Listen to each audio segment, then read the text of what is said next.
मेरे प्यारे देशवासियों, एनर्जी सिक्योरिटी, इसका मैंने कहा कि हमें ऑल्टरनेट स्रोतों की तरफ भी पूरी शक्ति लगाना बहुत जरूरी है और इसलिए ऊर्जा का सही इस्तेमाल बढ़ाते हुए भारत इसी दिशा में आज तेजी से काम कर रहा है।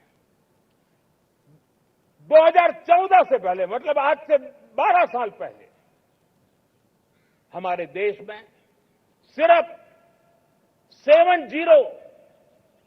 70 शहरों में पाइप से गैस की व्यवस्था थी, पाइप से गैस डिस्ट्रीब्यूशन होता था।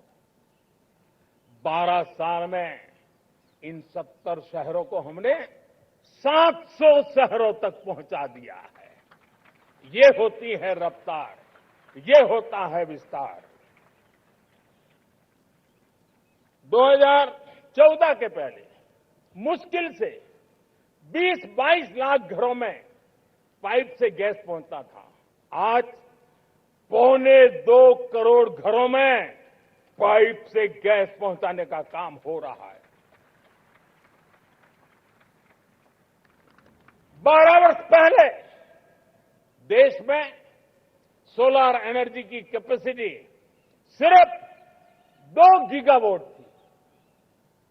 2 गीगावाट, आज 160 गीगावाट हमने प्राप्त किया है लक्ष्य। मेरे प्यारे देशवासियों, मैं एक और जानकारी देता हूं। हमने इसका लाभ देश के मध्यम वर्ग को, सामान्य परिवार को मिले, इस तरफ भी उतना ही ध्यान केंद्रित किया।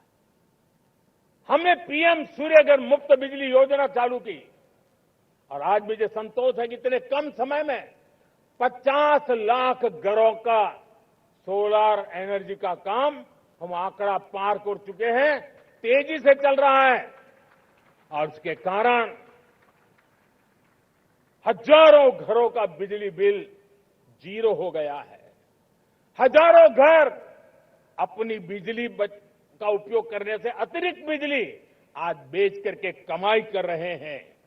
हर परिवार को हम इस काम के लिए 80,000 रुपया सरकार की तरफ से एक एक परिवार को मदद दी जा रही है, तब जाकर के हम इस काम को पूरा कर रहे हैं। मेरे प्यारे देशवासियों, आपको जानकर के हैरानी होगी, ये जो हमारी रेलवे है उसका इलेक्ट्रिफिकेशन का काम हमारे देश में 1925 में शुरू हुआ था।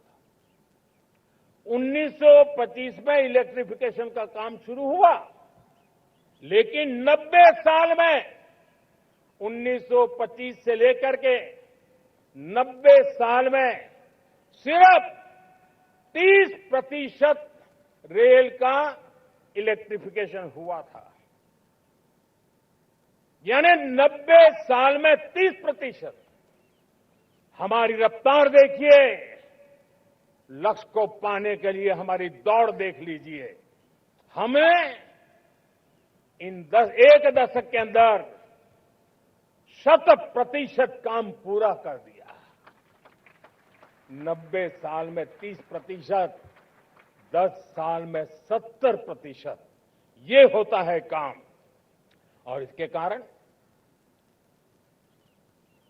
डीजल जो हमें बाहर से लाना पड़ता है उसकी बचत हुई, बिजली से हमारी ट्रेनें चली, पर्यावरण को फायदा होने लगा। मेरे प्यारे देशवासियों,